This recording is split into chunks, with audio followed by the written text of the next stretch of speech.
go through the full process to be able to acquire, because you are already going through the process, so you go through the... So the new added procedure from those who already have from 1st of January, or before 1st of January, if you really want to have it from 1st of January, is to know that you will be taken through mental testing, drug testing, and training. That's what you are saying. But right. Another thing came up, like general, 2-star general. Must you go through training again? As servicemen, must they go through training? We are looking at that because you don't want to create a system where it shows discrimination. But there can be positive discrimination, because if somebody has served in our security services, yes, aforementioned, you can be the former CDS, you could have challenge. You could be the former IGP, you could have a challenge.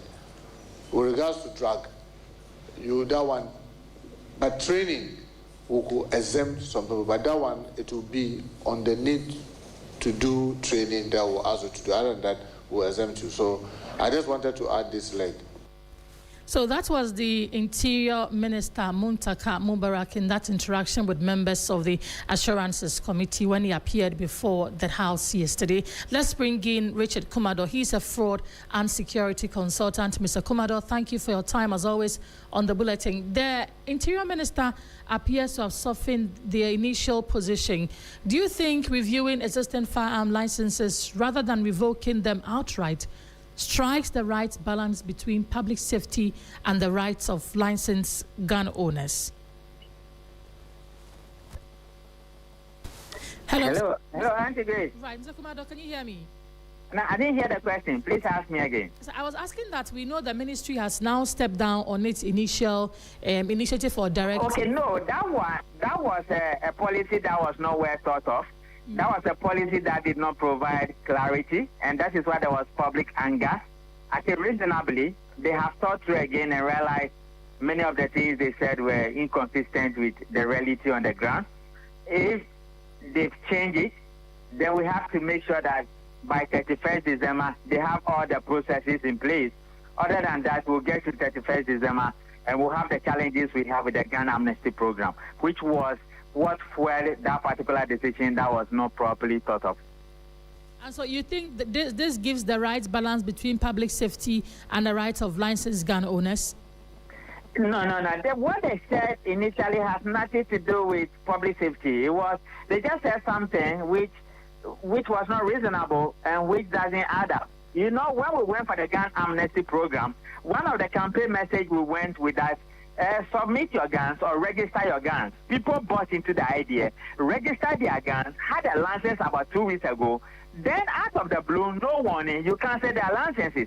And you give yourself three months without telling the gun owners what they should do with their guns. That is not reasonable. And that is inconsistent. Then again, we also know that all licenses, most of them must end in 31st December. The same minister appeared at the Public Accounts Committee and said they were coming out with a strategy that will ensure that people will be informed and registration will be done digitally. All those processes were not in place. So that policy, it wasn't a policy. It was something they said out of confusion or something. Not that they are saying that keep your licenses and let's go to 31st December. You want to make sure that the 4 processes are in place. What are the 4 processes? Have a nationwide gun ownership and registration procedure that makes it easier for people to register their guns. Enhance the due diligence procedure for those who import guns into this country to sell as a legitimate business. Have a monitoring regime that will ensure that the capacity of the local manufacturers are convenient into a position where we can monitor to know who owns a gun and where they bought the guns from. Then, of course, have what we call gun ownership vetting. And gun ownership vetting is about 3 things: background checks, medicals, and interview. Then the last one is public education, which we will always help them to do. If they don't have the 4 things I said in place, then 31st December, we'll get to 31st December, and we'll have the same challenge we have with the gun amnesty program, which seems to be a failure.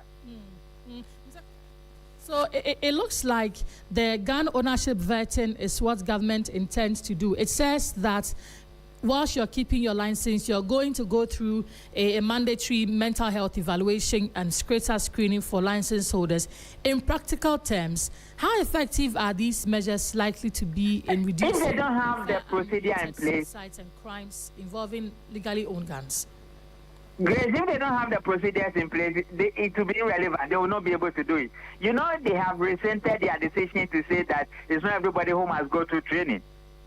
Officers who have been trained and own a gun, you want to train them again by who? Do they have the training centers? They need to be built and built properly. People are not just coming to shoot a gun, but there's a criteria they have to follow, and there's a procedure they must follow to meet the standardization. Then you're talking about the medicals, which involve many of the things they are talking about. If you don't have the facilities, then you will not be making it available for people to have the process gone through. You will have problems. So what is important is that you come up with a policy initiative. It has to be backed by law, one. Then you need to create the necessary procedures and the necessary avenue for people to go through. Then you, the regulator, will have the cause to say that we've made everything available. Other than that, if we just speak about it, we are creating too many problems in the public space. And that is adding to the euphoria and the anger because these policies are not well thought and they are not providing clarity to the general public. So it means that government is jumping the gun in the gun conversation. Not government, Ministry of Interior people. Many of the things that is coming out from there is not proper. It's not well thought of. And when you take the security agency registration, they came out to say that the numbers were huge and they want to fail people at all costs. Then you came up with people testing for drugs. Then you came up with people have to go through mental health screening. Then you are not coming up with HIV. Well, what are we doing? These are personal issues. Ghana, in the interest of the state, refused an agreement with the U.S. government because they want the data, the head data of our people. And our president and co said no. So these are private issues. These are personal issues. You don't come up with some of these things to create psychological problem for the people who will not go through. Then people begin to ask, do you have AIDS? Or when you went through the mental procedure, are you mad? And many of these things, many of the things coming out from there, I don't think it's right. And it's created too much euphoria in the system, and it is not proper. As people who have oversight responsibility of collecting fees and commissions on behalf of government, and they are in charge of certain policies, they have to be thinking through the things properly and say it in a manner that brings clarity and that ensures that procedure is made simple for people to follow. Other than that, they keep on having this front back, and people get lost and people lose trust in the system, and they will do the very wrong thing they wouldn't want them to do because they were confused. Right. Mr. Kumado, thank you for talking to us as always. Richard Kumado is a fraud and security consultant. This is the midday news on 3FM 92.7. Still talking about guns, though. The death toll from the police shooting incident at Seshi, Seirano in the Jaboso district of the Western North region has risen to 3 after one of the injured victims succumbed to injuries while receiving treatment. The deceased was among several residents who sustained gunshot wounds during a confrontation with personnel from the Seshi Divisional Police Command, who had reportedly gone to the community to arrest a suspected drug peddler. 2 residents died at the scene, while others were injured. The latest development has deepened grief in the community, with residents mourning the loss of another life and renewing calls for a thorough investigation into the circumstances surrounding the shooting. Let's bring in our correspondent in the region, Matthew Ahyave. Matthew, what more do we know? Grace, good morning, good afternoon to our listeners. Right. In fact, this morning we came to Seirano, and we heard that the DC has also been here to, call on the youth to calm down as still the town is a bit hot. Aside that one, the 2 people that are involved in the shooting that are alive currently, let me say, are doing well and they are back from the hospital. And we went to them with together with the DCE to have a few words with them. And let's listen to one of the victims who spoke to us and on account of what happened yesterday.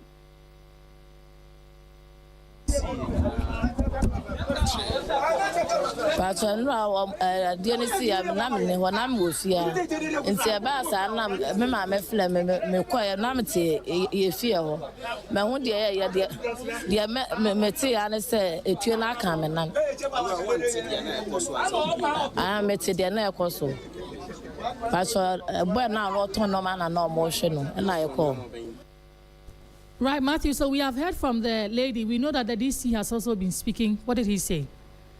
Okay, the DC visiting the chiefs and the youth in the community. All that he is saying is he is pleading with the chiefs to help talk to the youth to calm down, and also he has been also, engaging the youth to calm down as he is doing everything possible to get the authorities involved. Most especially is the police that are going to do the investigation, because the youth are claiming they don't want to see any officer in uniform or any police officer in the town as a result of this killing. So because of that, the DC is also pleading with them to calm tempers down so that they can carry on their investigation for the truth to prevail, so that they will know the sanction they can have, or they can get justice for the families or the victims. Right. Let's listen to them. Because say unia enyare na wapia babontin na obeti ase shooting dey e so fo na ye poku kura wa ga kasa nti kasa ni bi wo ha justifiable say e wo se kasa ba ne mo wanu nti ene ya ba na e no ngedi nkomo kaka ko sise asumje be ba na ya ma bambofo ne kwan amoma be investigation na me de hia me pa ne asem no mu nokore no sia obi e kan de obi ade e de but asem no nokore na nkasa so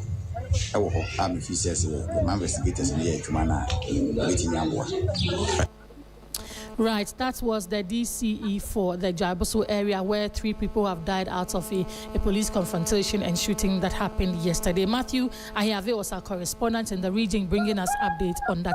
Let's just stay with issues of the police, but still on this, we also know that 8 police officers have been interdicted by the Western North Regional Police Command following that shooting incident. The police, in a press release issued on Tuesday, July 7, said the interdiction forms part of efforts to facilitate investigation into the circumstances surrounding the incident. This is the media news on 3FM 92.7, and talking about the police. The police MTTD has impounded a total of 2,212 vehicles using unauthorized sirens and strobe lights across the nation in the month of June alone.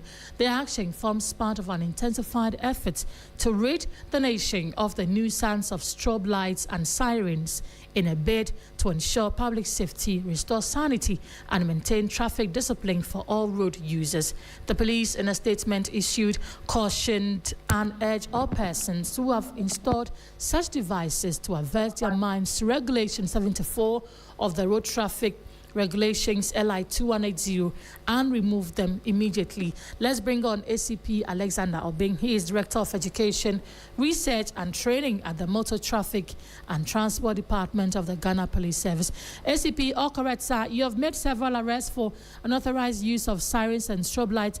What is driving this widespread disregard for the law, and what message is the police service sending through this nationwide enforcement exercise?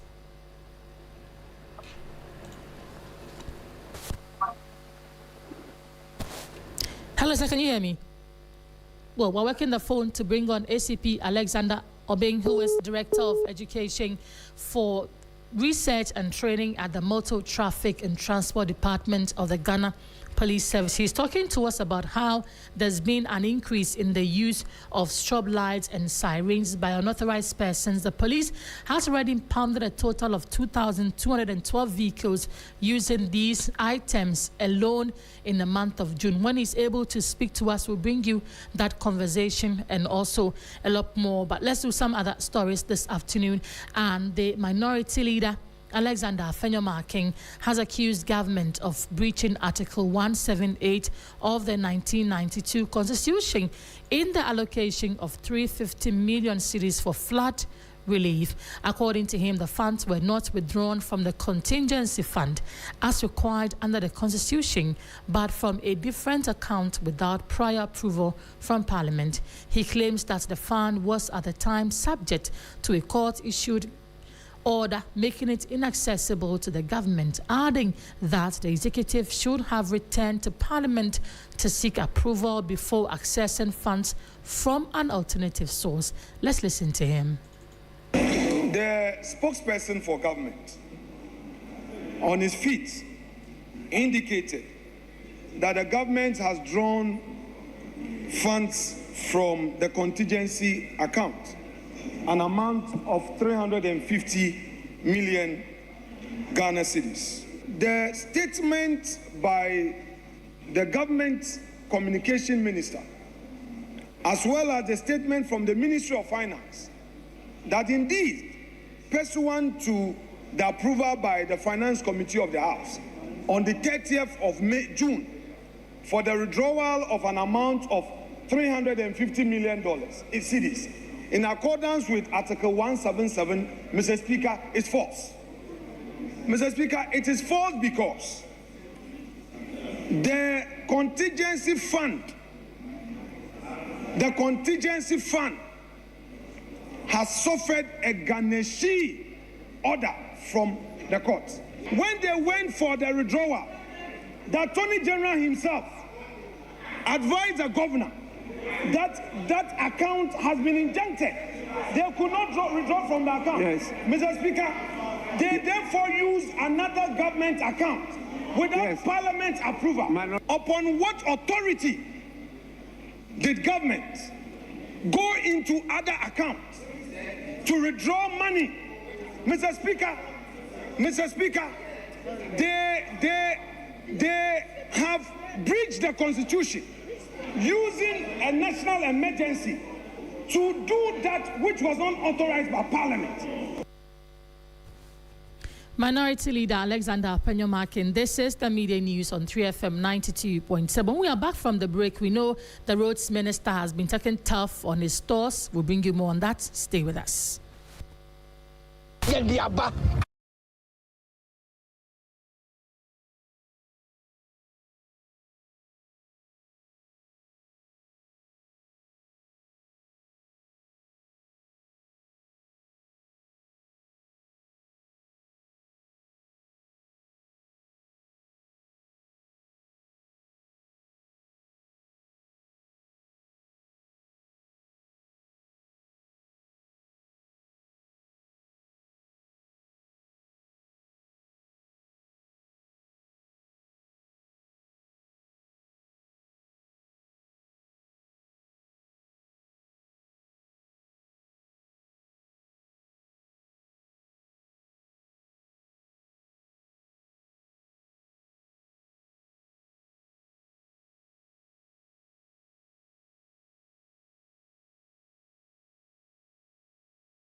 News on 3FM 92.7 with me, Grace Hammoah Agyemang. Let's go to Parliament because the minority is demanding the immediate resignation or dismissal of the Attorney General and Minister for Justice, accusing him of incompetence over the withdrawal of 350 million cedis from the contingency fund to support flood victims.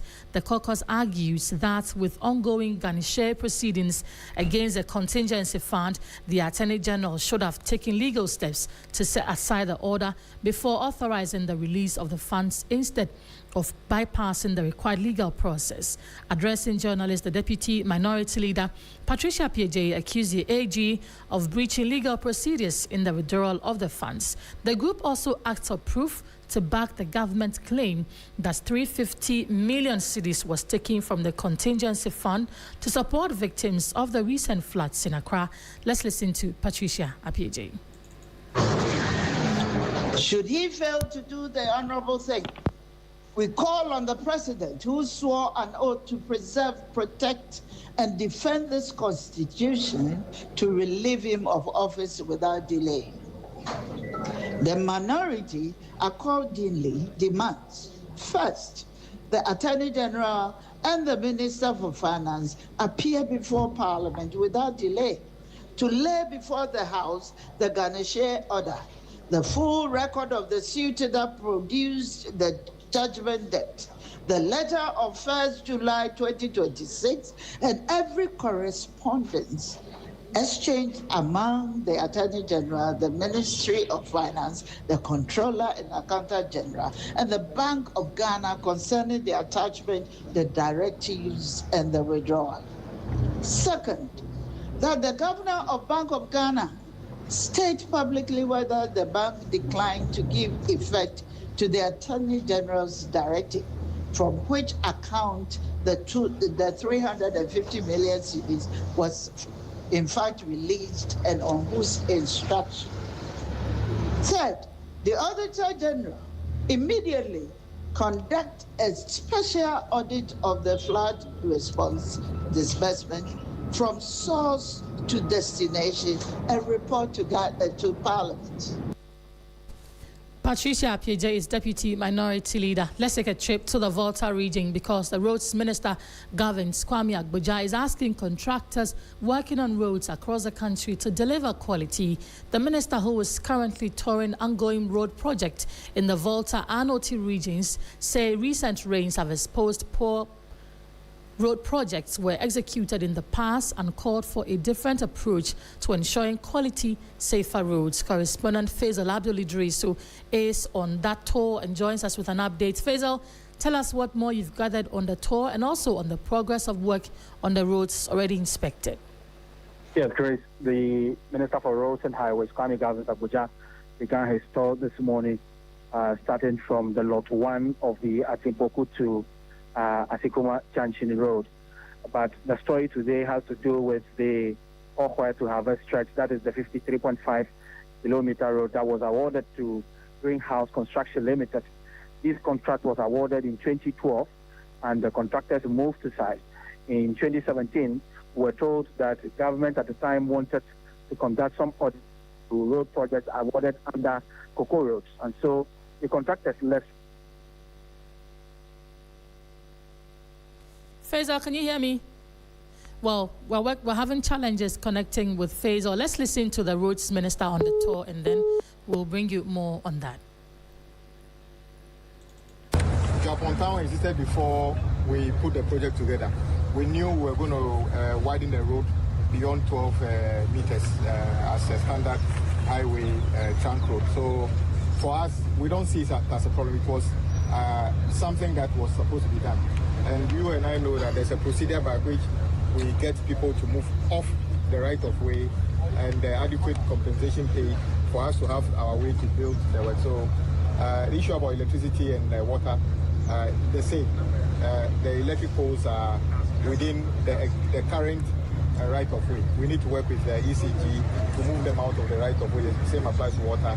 So it requires the contractor to work quickly with those agencies to move the services out of the way. And then working with Assembly, the Member of Parliament and others, encourage our people in Japan, Nudu and others to move out of the way because they also want the road done. So we are not aware that anybody is resisting moving out of the way. So let's work on those things. So it should not be one of the reasons because I'm not even aware that there's a delay to any part of this project because anybody has refused to work. That we can attest to the fact that the quality of what we see we are doing is amongst the best.